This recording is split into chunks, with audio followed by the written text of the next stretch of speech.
Hello again, everybody. This is part 2 of my story. I call myself Joanna, as I said before. My nana died a few years before Pop, which was sad because I always hoped that I might have some time with her before she died without him there, because I didn't like going in there when he was around. He died in his sleep in 1974, and I remember Dad knocking on my door, my bedroom door, to tell me.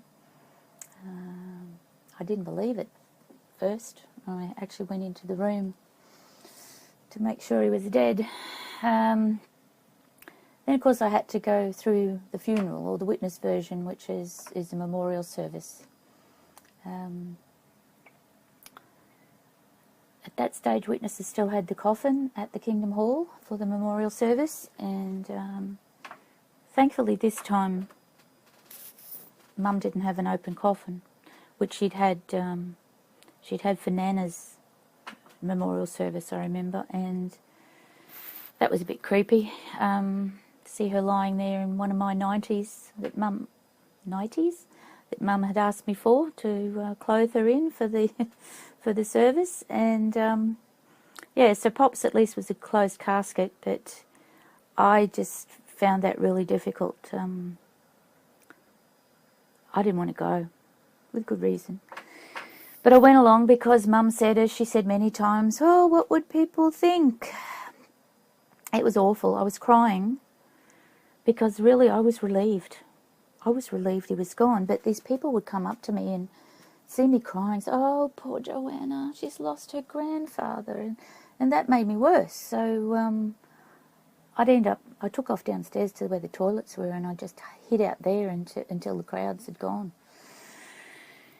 In June 1975, I ended up marrying Tim, who was my younger brother's mate, who had brought his car round that day, at the occasion when my brother ended up losing his leg. I didn't expect to ever get married. He was also a third generation. He'd been a bit rebellious, things like growing a beard and long hair, riding motorbikes, and things that other good JW boys don't do. But I fell in love with him, and I thought he wanted to do right by Jehovah, and I really think he tried, to be quite honest. And me being paranoid about doing the right thing all the time, I don't think really helped matters. We were on different wavelengths. I remember going to a convention in Sydney, and I think that would have been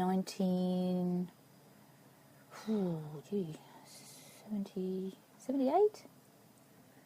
So we'd been married about 3 years, I think. And there was a talk on marriage, and I ended up having to just leave my seat and go and hide somewhere and have a good cry, because just listening to all these things that marriage is supposed to be like, I found really upsetting.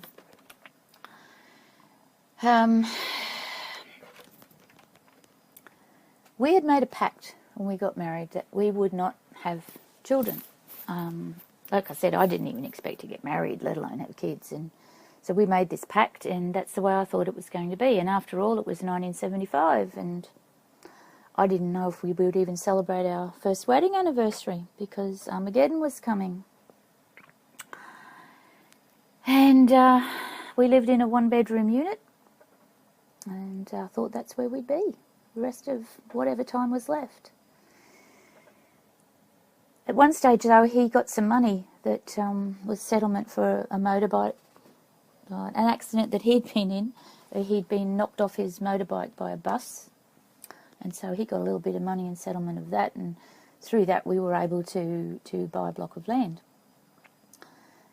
south of Brisbane. So we ended up moving down there about 1978, I think, and he built our first house. He was a builder, and we'd managed to get a loan to build a house on the land we'd purchased, and it was sometime during the building of this that Tim made a comment to me about, I don't know, I can't remember what he actually said, and I just remember saying, "I beg your pardon?" And he said, well, it's too big just for the two of us. And okay, so this was a bit of a shock, but it took me a while to get my head around the thought of even having kids. But we ended up having 2 children. And my daughter was born in 1981, and our son was born in 1984. I had always suffered a lot of headaches and got tired easily most of my life that I remember. And that's why I'd been concerned about having children. But people would say to me, oh, everybody thinks that, of course you'll cope. Anyway, I didn't cope, really. It was, I found it really hard.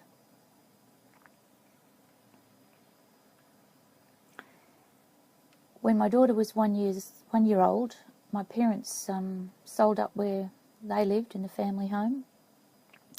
And they bought a block of land about a couple of streets away from where we were living, and Tim built their house for them. They stayed with us during the time it was being constructed. As I said, over the years I'd had a lot of headaches and very tired, and there'd been some articles come out in the magazines about depression, and I remember reading them and thinking, gee, I wonder if this maybe is what my problem is. And so I ended up, when I'd gotten really bad, I honestly didn't want to live because I just was not coping at all. And so I went to the local doctor, and I got a referral letter, and I went to see a psychiatrist at the Princess Alexandra Hospital.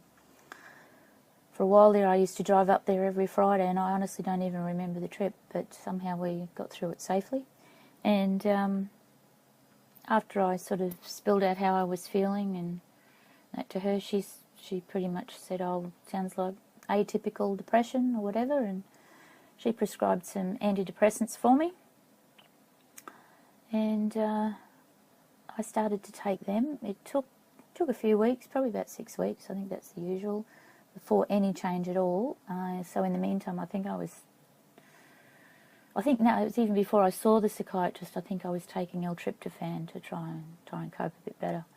Anyway, there's just one particular day I can remember walking down the hallway, and I realised that I was singing to myself, and I hadn't done that in ages. Anyway, I continued to improve, which was wonderful. And yeah, it was great, and I was coping better. I was getting to the meetings, getting out in field service, and I was keeping the house tidy. Then one day Tim came home and he said to me, I need some space. I've got big decisions to make. So I did that. I gave him space, and I had probably a couple of weeks, I think, when I had to sort of decide in my mind what it could be, all the possibilities of what he was going to say. The day after he'd said that, I was to go to work. I worked for my brother Lionel 2 days a week. Can't remember. At that stage, anyway, I went to go to work the next day and the car wouldn't start. So I ended up having to get the train. So I walked over across to where the railway station was, and there was this other sister there who I knew from a congregation we'd been in, the same one a few years before. And her daughter had recently been disfellowshipped, and I'd heard that. And anyway, we sat together on the train on the trip up, and she told me, what had sort of been going on with her, and I told her what Tim had said and that I thought what was going to happen. And it was really encouraging, because I clearly remember after she told me a few things, and she said, I think I could get through anything after this. So I thought, well, I will too. Whatever happens, I'll get through it. Mind you, up at work that day, I was run to the toilet several times and dry reaching, wondering what was going to be going on in my life, what the next thing was.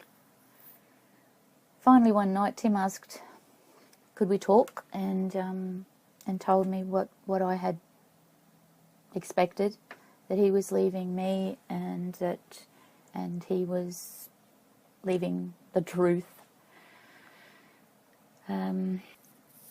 He still lived in the house with us for a while because we didn't have the money to...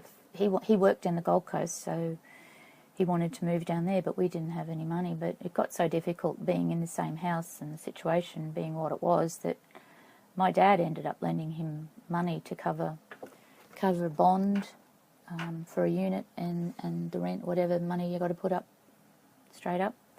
And he moved down the Gold Coast. And so in 1989, after 14 years of marriage, he left us. He later moved in with the woman he worked with and was subsequently disfellowshipped, of course.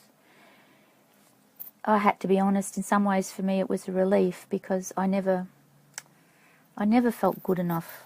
I remember being at the stage where I thought, I get nothing out of this marriage. You know, I'm not going to get any peace until Armageddon. Almost nothing I did was right. The coat hangers, I didn't put them in the right way in the cupboards. If I ran out of milk, it was because I was too disorganised to buy enough for what I needed. Yeah, I'd gotten to the point where I felt that even the way I buttered a piece of bread was wrong. So that's what it was. This was really a difficult time, especially for my kids. Even though, as I said, I sort of felt called to peace, but to see your kids in such pain, my daughter felt like it happened because she didn't keep her room tidy enough. Silly stuff like that, and they were emotional messes. There were times when my son would just be on the floor in the hallway crying his heart out and saying, I miss Daddy.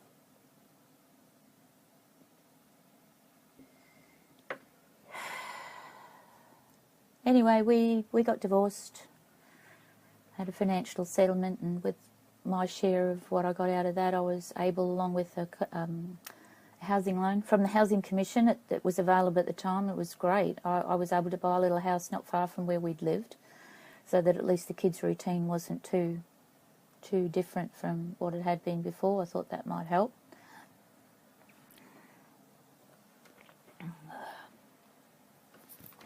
Sorry, I've just had a coughing fit.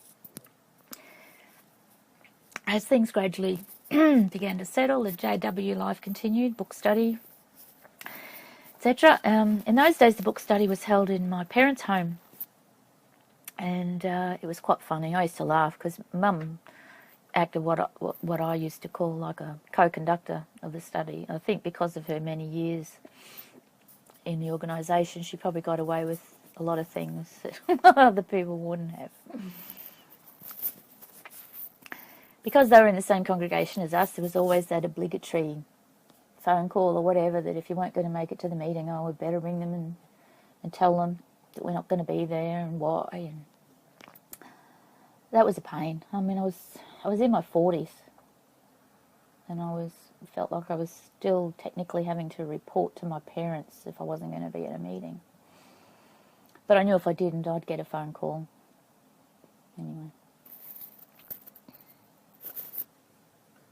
I think Mum found it difficult to understand when others didn't perform as well as she did. I remember one particular instance that I thought was funny anyway, was a lady she studied with came to the meeting one Sunday, and and when she got there, she, apart from not having studied the main article, she didn't even know which watchtower we were doing, and I could see the frustration on Mum's face as she's going through a bag and pulling out all these different watchtowers and looking to see if it was the right colour, same colour as the one that Mum had in her hand. And later on, at home, Mum's saying, "Oh man, fancy she didn't even know which watchtower we were studying." And I said to Mum at the time, "Look, just be glad she was there." Around the time of my husband leaving, or perhaps a little bit after, I think it was just starting then, my best friend Marie came to see me. She wanted to tell me something. She had been sexually abused as a child, and the mind is so funny. because she actually said to me, I hope you'll still be my friend when I tell you this. I mean, it wasn't her fault.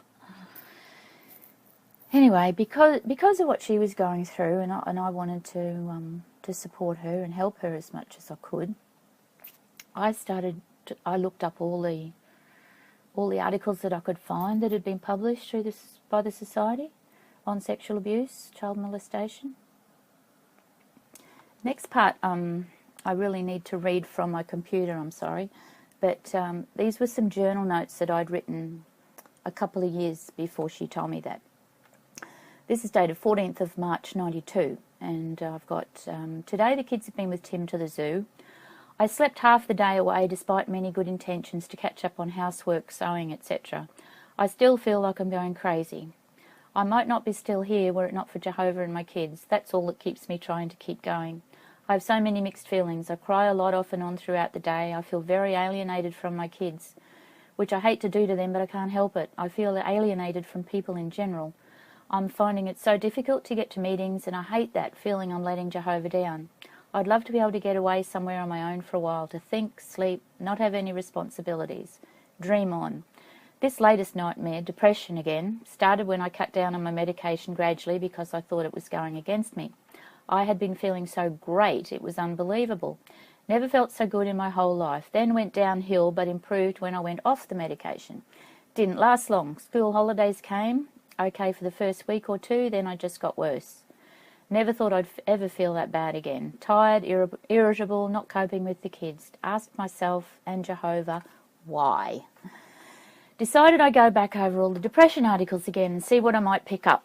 Watched the Phil Donahue show I had taped on depression also.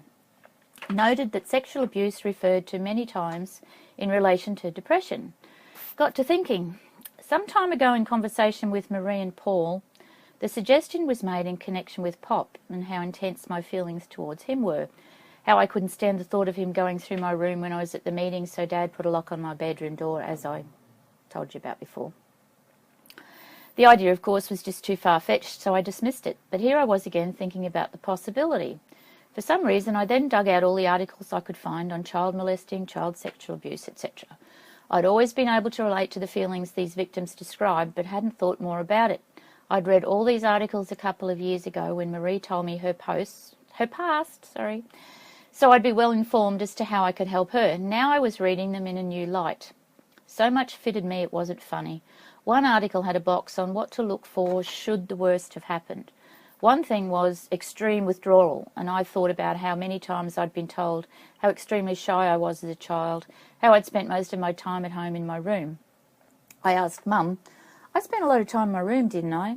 Her reply, you lived in your room. Another sign was extreme anxiety around another person and tendency to avoid a particular member of the family. I reached the stage with Pop where if he walked into a room, I'd walk out. Told you that. I even moved out of home. Told you that too. Another sign was provocative sexual behaviour. Not sure on this one, but I vaguely remember being under the house with John Turner, childhood friend. Show me yours, I'll show you mine. I think that was all there was to it. Maybe not. I know my cubby I set up under our low-set house got dismantled at one point, and I recall him being there with me, but that's all, and I don't think he called anymore. I spent a lot of time hiding away in little sections under the house during my childhood. During puberty, I was extremely self-conscious of my body and upset if Mum even hung my underwear out where people could see it. Things were starting to fall into place. Over the years, I've tried to remember why I disliked Pop so much, but thought, as did Mum and Dad, that it was just because he interfered so much in the family. Deep down, I knew the boys didn't intensely dislike him the way I did. However, the idea still seemed too preposterous. Then other things came into my mind. The 1991 Awake said sometimes an examination by a doctor or dentist can trigger memories or feelings, and I remembered when I had hemorrhoid banding treatment done several years ago after having my son, and I had this dreadful emotional reaction. That was awful. I went to this doctor's rooms, and I had to do it in three different appointments. And the first appointment I was there, and after he'd done it, I sort of got up and I was walking out to the reception area, and his receptionist looked up at me and said, "Are you all right?" And I said, I don't know, I feel really funny. And she told me to sit down, put my head between my legs, which I did for a while. And then anyway, eventually I got up and I drove home and I cried. I cried all the way home. It was about an hour's trip, and I pulled into my mum's house, crawled into bed there, turned the electric blanket on, and I sobbed the rest of the afternoon. I just sobbed and sobbed. And then I came out later, and I remember sitting there at the table, and I said to them, I feel really awful. I feel like I've been raped, but I don't know what it's like to get raped, so I don't know how that feels, but that's how I feel. I thought, wow. I didn't think it at the time, but as later on when I started putting... I was also aware how very little of my childhood I really remembered. Other things too, how I'd never really had any confidence in myself, always felt inferior to and different from others, and had self-hatred that almost consumed me at times. A lot of these I put down to emotional abuse by Tim, him leaving and living with Sarah, etc., but part of me knew my depression went back to before I knew Tim. I was often consumed by guilt over minute things, was passive, barely able to cope with someone disagreeing with me, couldn't stand up for myself. Low self-esteem, panic attacks, extreme anger triggered by something trivial, usually by my poor kids, swearing, etc., extreme feelings of worthlessness. With Tim, I felt like a total incompetent. At this stage, I was seeing a psychiatrist at Logan Hospital, each visit mainly consisting of how are you and getting scripts for medication. I mentioned to a friend, Lila, at the meeting one night that I thought Pop may have molested me. Then the next day I rang her and I said, forget what I said last night, I must be crazy. I'm sorry if it's boring me reading this, but I need to. During the phone call, I mentioned to her about my embarrassment at my underwear hanging in public, and she suggested I keep following this up and revealed to me her daughter was abused when she was 7 and that this is one of the signs. It was as though just when I'd start to think it couldn't be true, Jehovah would have someone tell me something which would increase my suspicions. Then I got a book from the library called Courage to Heal. What an impact that had on me. So much of what I read was like looking in the mirror, and the part on "but I don't remember" was incredible. I was so excited that next visit to the psychiatrist I went armed with my copy of Courage to Heal, and I blurted out to him all the things I'd read and that I thought that might have happened to me. I was devastated when he replied, I don't think you've been sexually abused. Why not? I said. You're the most together Jehovah's Witness I know, he said. You must be joking, I said. He then went on to say, if it had been significant abuse, you'd be a bigger mess, and if it was just minor, you wouldn't have forgotten it. So I left him that day feeling like an idiot. Then out of the blue, one of the sisters in my congregation invited me to go on a study with her. On the way there in the car, I said to her, I think I may have been sexually abused, but the psychiatrist said... She then related to me that she had a, what would be called minor incident in her childhood, but she'd completely forgotten it until she was married and intimate with her husband. The pest control man had molested her. All this evidence, coupled with the fact that Marie and Paul believed it, as did Lila and a therapist I'd seen, brought me to where I am now, convinced something happened, as much as I can be without a memory, and going through what the book tells me is the emergency stage. The only thing that comforts me is the Awake article, where it says, with good reason though, recovering may temporarily become a person's all-consuming concern. Proverbs 18:14. I want to go back to where my grandparents lived, even though the house isn't there anymore, and visit my old schools and neighbourhood to see if it will jog my memory. This week I did have an unnerving experience with the therapist. I thought my most urgent need was to get rid of the buried anger for my kids' sake. Jane got me to relax, visualise Pop and tell him I don't like him and why I don't like him. Then she got me to say, go away, Pop, which I said twice, and then surprised myself by bursting into tears and saying, leave me alone, leave me alone. One time earlier while relaxing I had cried and said, I want my Nana, where's Nana? Heavy stuff.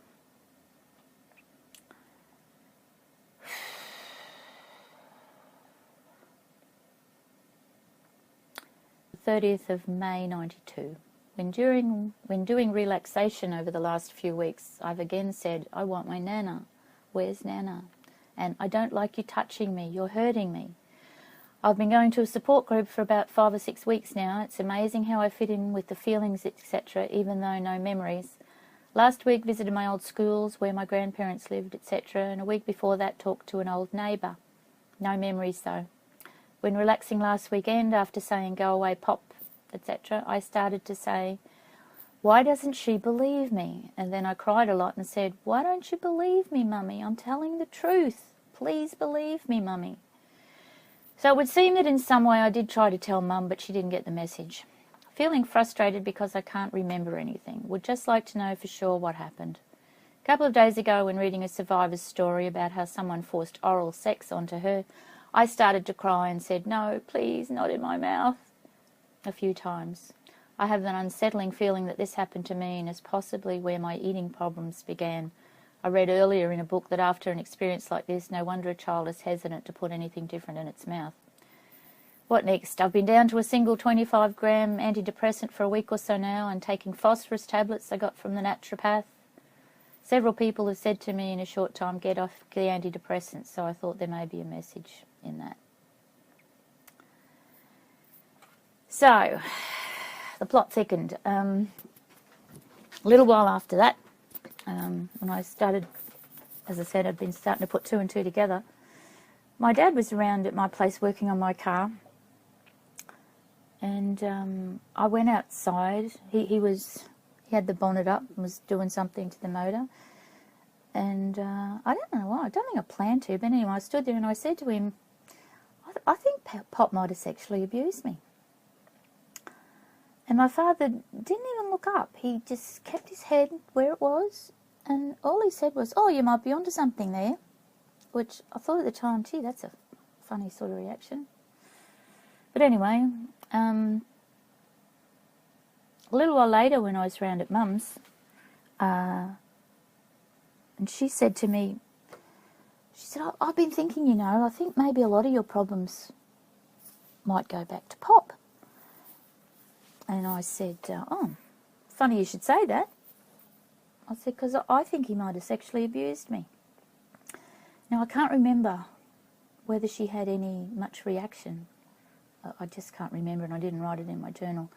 But I remember she did say, oh, maybe I should put his photo away, because it was a photo of probably him and Nana, I can't remember. His photo on the mantelpiece there.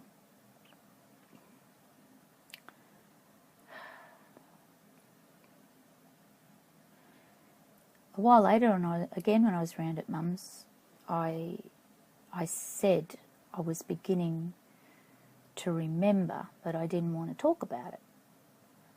And later on, Dad said that I remembered someone else, and I hadn't said that at all. Over time, I started saying more disturbing things when I would regress. I would say things like, please don't hurt me, Daddy. Daddy shouldn't do that to their little girls. It hurts. I don't like this. I don't want to get Daddy into trouble. I just want somebody to believe me. Sorry, I'm going to have to check my notes.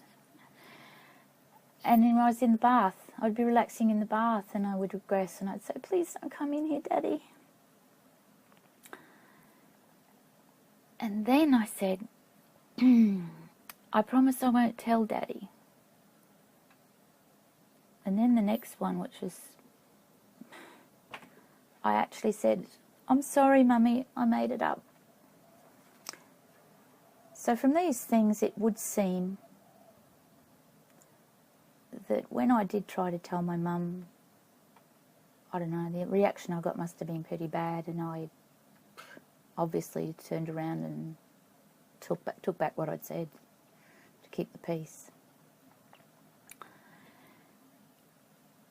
So all this was pretty frightening. And one day I was standing at the sink and washing some dishes, and I thought, well, I'll just sort of put it out there to see if I get any reaction. So I just said quietly under my breath, I said, my daddy hurt me too. And I just started to cry. I was bawling and sobbing. There was snot pouring out of my nose.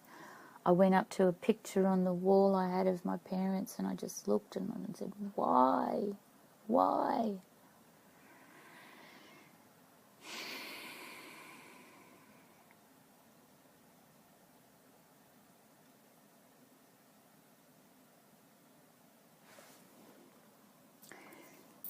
Then around August 93, my friend Marie wrote a letter to Dan Sidlick in Brooklyn, a copy of which I have actually made available as a link on below one of my, I think my last video, third video or something. There's a link there on Google Drive for anyone who wanted to read it. I'm going to include heaps of letters and all the crap that went down from that point on in my book. I'll put them all as annexures or whatever you call them in the back of the book, because I just quoted Watchtower and Awakes, Society's publications, in everything I wrote and everything I said. But anyway, that's further in the story.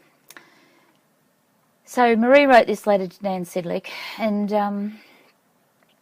I actually then referred my plight to Brooklyn. I'd forgotten this when I wrote, I think it was Dan Sidlick too, and I just wrote this, I'll just read you part of the letter. The full letter will be in the book. And I said, I know of a sister in her 40s, raised in the truth, who's been plagued as long as she can remember by depression, low self-esteem, feeling weird, not good enough for Jehovah, yet loving him so much, who's come to realise that her own father sexually abused her.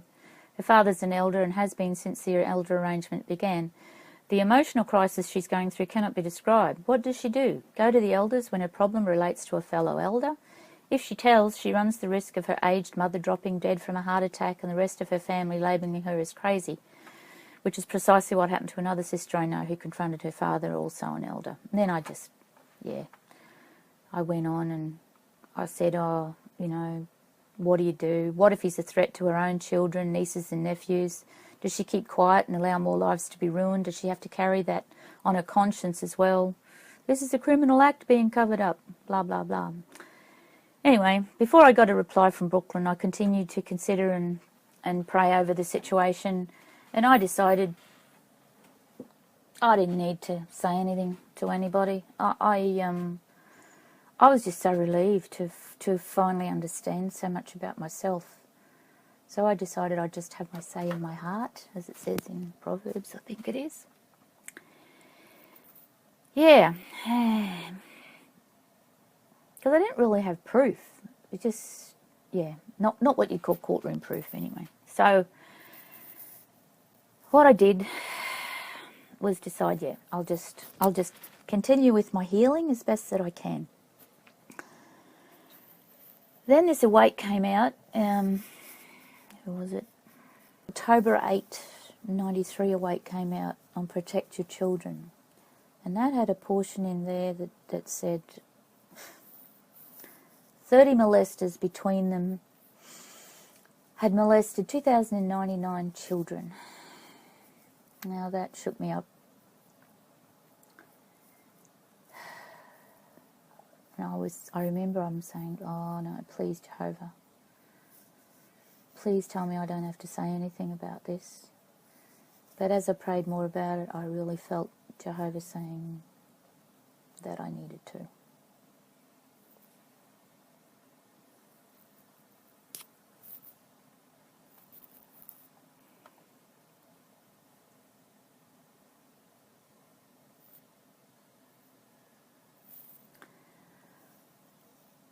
In doing my healing, I naturally read a lot of books, and I'd learned so much about the effects of not just sexual abuse, but emotional and physical abuse.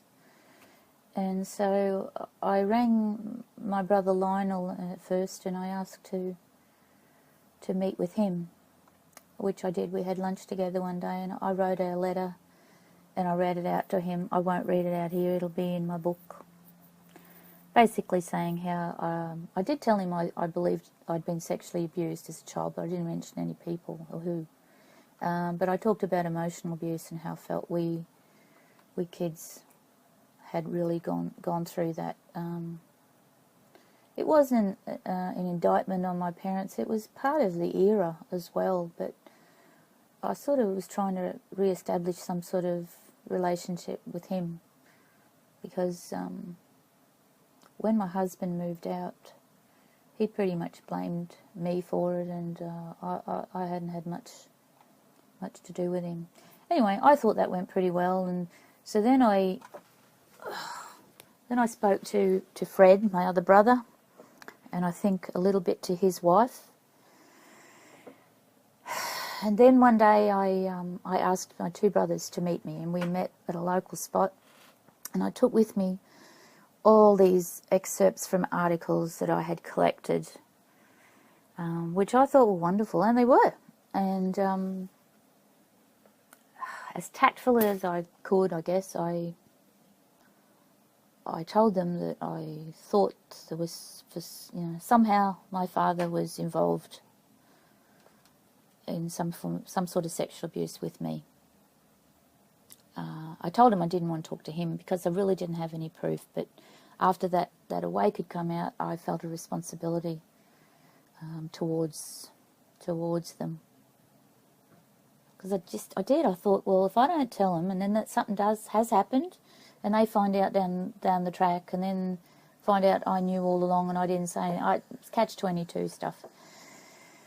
So I had this, what I labelled a very confidential talk with them, and gave them all these articles to read, and said, please read them before we talk about it anymore. I thought that went pretty well. And they actually both said that they'd support me. But then I guess when things sort of sank in a bit more, it can be a different story. Because a couple of days after I met them, 2 days later, on the Monday afternoon, Fred phoned me saying that he was concerned that the guidance that I thought I'd been getting from Jehovah was possibly from Satan. Pretty normal, I guess, reaction, really. And that Marie and I were doing the wrong thing and setting ourselves up as counsellors. We didn't do that. We just felt we just wanted to help people who were going through similar emotional stuff in their lives, ones who were remembering abuse and going through all the terrible feelings that brought up. But yeah, he was concerned. Said we should leave it to the elders and a few other things that were a bit hurtful. But then I wrote a letter to them then. But the morning after Fred's phone call, I spoke to Lionel on the phone, and he agreed with Fred that I was wrong to have said anything to anyone. I'd only gone to a few close friends who we supported each other, really. But I shouldn't have gone to anyone until I'd approached Dad, that I was supposed to do Matthew 18, blah, blah. So yeah, what I wrote to them in a letter will be in the book. So then I realised, though not wanting to, that I had to speak to my father. Well, I didn't have a choice, because Fred said to me that he'd give me a week, and if I didn't go to Dad and talk to him about this before that he would.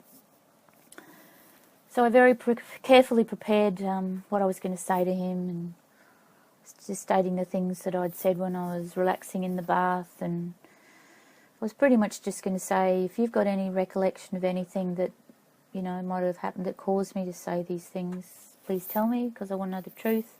But if you say nothing happened, that's the end of it. It's a dead issue. It'll never be mentioned again. I think maybe that's where I should leave it for now. And I'll go on a bit further in part 3. Thanks for watching, those that have. Bye.